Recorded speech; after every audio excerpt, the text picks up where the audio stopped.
इस लेसन में हम लोग पढ़ेंगे यूज ऑफ हैज, हैव और हैड। इस लेसन में हम जानने की ये कोशिश करेंगे कि हैज, हैव, हैड का प्रयोग कहाँ होता है, कैसे होता है। यहाँ समझने की बात यह है कि हैज, हैव, हैड इन तीनों का प्रयोग पास या रखना के अर्थ में होता है, लेकिन जहाँ पास या रखने का मतलब स्वामित्व हो, मालिकाना हो। जैसे कि मेरे पास कोई वस्तु है, मेरे पास कोई वस्तु है मतलब मैं उस सामान को रखता हूँ, मेरे पास वो है, मेरे पास उपलब्ध है। जैसे कि मेरे पास गाड़ी है मतलब मेरी गाड़ी है, मेरे पास गाड़ी है, मैं गाड़ी का मालिक हूँ।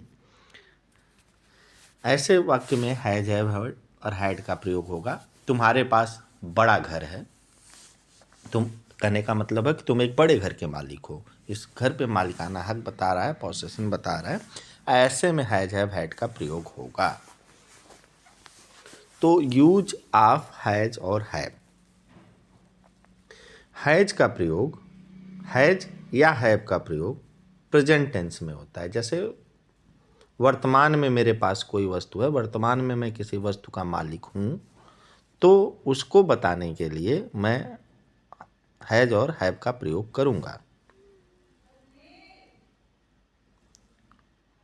इसको आप लोग चैनल को सब्सक्राइब कर लीजिए, शेयर करिए, जिससे ज़्यादा से ज़्यादा लोगों को इसका लाभ मिल पाए, लोग लाभान्वित हों। शेयर करिए, सब्सक्राइब करिए, नोटिफिकेशन ऑन कर लीजिए। हैज का प्रयोग अब यहाँ देखना है कि जब हो गया कि प्रेजेंट टेंस में दो हेल्पिंग वर्ब का यूज होना है, हैज और हैव का, तो हैज का यूज कहाँ होगा और हैव का यूज कहाँ होगा, ये समझने की बात है। हैज का प्रयोग ही, सी, इट व सिंगुलर सब्जेक्ट के साथ होता है, मतलब एक वचन सब्जेक्ट के साथ होगा हैज का प्रयोग। जब सब्जेक्ट ही हो, सी हो, इट हो या सिंगुलर सब्जेक्ट हो तो वहाँ हैज का प्रयोग होगा। हैव का प्रयोग आई, यू, वी, दे व प्लूरल सब्जेक्ट के साथ होता है। मतलब जब सब्जेक्ट हमारा आई हो, यू हो, वी हो, दे हो या प्लूरल हो, मतलब बहुवचन हो, दो या दो से अधिक हो, तो वहाँ पर हैव का प्रयोग होगा प्रेजेंट टेंस में। अब इसका स्ट्रक्चर देखते हैं हम लोग। पॉजिटिव सब्जेक्ट लिखेंगे, हैज, हैव में से सब्जेक्ट के अकॉर्डिंग, सब्जेक्ट अगर सिंगुलर है तो हैज, प्लूरल है तो हैव लिखेंगे, और उसके बाद जो और बचता है, कम्प्लीमेंट्स हो गया, ऑब्जेक्ट हो गया, उनको लिख देंगे। फिर इसका निगेटिव है, सब्जेक्ट हैज या हैव, उसके बाद नॉट लिखेंगे, अदर्स लिख देंगे। निगेटिव इसका दो तरीके से बनता है, एक तो हैज या हैव के बाद सीधा आप नॉट लगा के अदर लिख लीजिए, दूसरा है डू डज लगा के नॉट लगाइए और फिर हैव लिखिए, हैज का प्रयोग नहीं होगा। तो सब्जेक्ट हो गया do does plus not plus have plus others. Interrogative आपका has, have plus subject plus others या डू डज का प्रयोग करके आप कर लेंगे। नोट, डू डज के साथ हैव का प्रयोग होगा, मतलब डू डज के साथ हैज का प्रयोग नहीं होगा। जब आप सेंटेंस में डू डज का प्रयोग करेंगे तो आपको सिर्फ और सिर्फ हैव का प्रयोग करना होगा। यहाँ समझना ये है कि सिंगुलर के साथ, मतलब ही, सी, इट और सिंगुलर के साथ डज का प्रयोग करेंगे, आई, यू, वी, दे के और प्लूरल के साथ डू का प्रयोग करेंगे। एग्जाम्पल्स देख लीजिए, जैसे I have a car, I have not a car, have I a car. I के साथ देखिए हैव का यूज हुआ है। ही हैज अ डॉग, ही के साथ हैज का प्रयोग हुआ। सी हैज अ डॉल, सी के साथ भी हैज का प्रयोग हुआ। दे हैव पेन्स, दे के साथ, दे प्लूरल है तो उसके साथ पेन का प्रयोग हो रहा है। उम्मीद है आप यहाँ तक समझ गए होंगे प्रेजेंट टेंस में। अब आपको यूज ऑफ हैड पढ़ना है। हैड का प्रयोग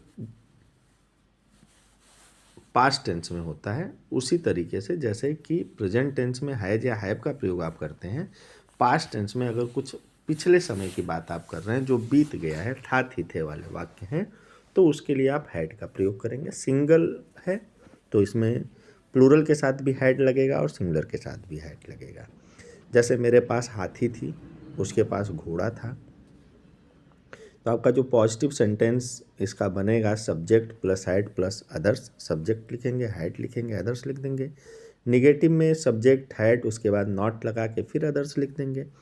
सब्जेक्ट में या दूसरी तरीका निगेटिव क्या बनाएंगे, सब्जेक्ट लिखेंगे, डिड नॉट हैव लिखेंगे, डिड लगाएंगे तो उसके साथ हैव लगाएंगे, फिर हैड नहीं लगाएंगे। Did not have plus others. Interrogative में हैड सब्जेक्ट प्लस अदर्स लिख देंगे, और अगर डिड का यूज करेंगे दोनों में से कोई भी कर सकते हैं। डिड का यूज करेंगे तो सब्जेक्ट लिखेंगे प्लस हैव लिखेंगे प्लस अदर्स लिख देंगे। यदि अब दूसरे तरह का भी एक प्रश्नवाचक वाक्य होता है क्वेश्चन वर्ड, कि जब